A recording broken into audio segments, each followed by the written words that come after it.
Hello subscribers! Today we'll be taking a look at the anticipated PNSO prehistoric animal models, Fergus the Acrocanthosaurus. Now this one is quite exciting since Acrocanthosaurus is one of those dinosaurs that has plenty of figures, but none of them felt like the definitive one.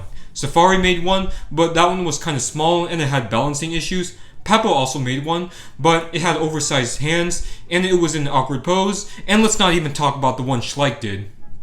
And PNSO delivered us what could be the definitive figure of this theropod. So, taking a quick look at the packaging, nothing new, pretty much the same thing as all the other prehistoric animal models boxes.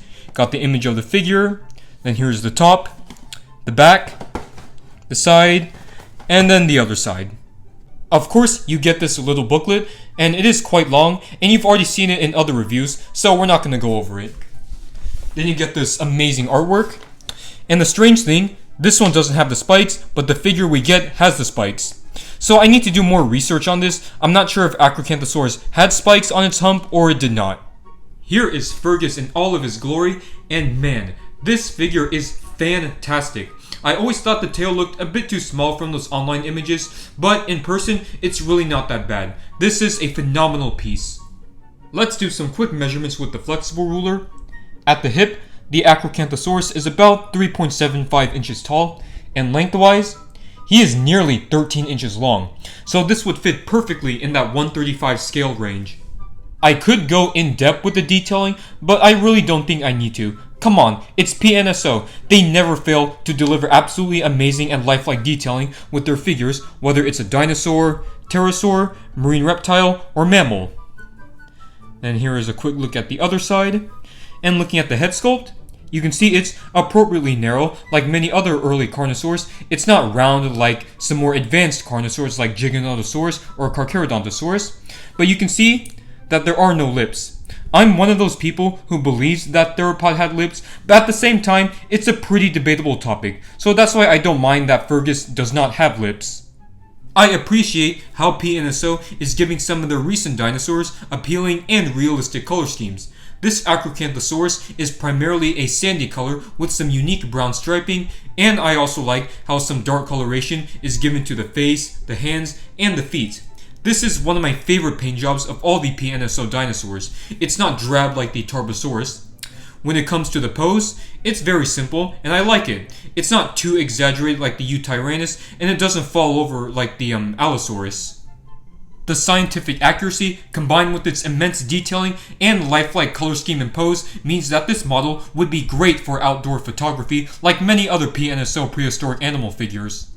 Starting off with our usual comparisons, here is the Safari Ltd Acrocanthosaurus, which is still a nice little piece, but doesn't compare to Fergus.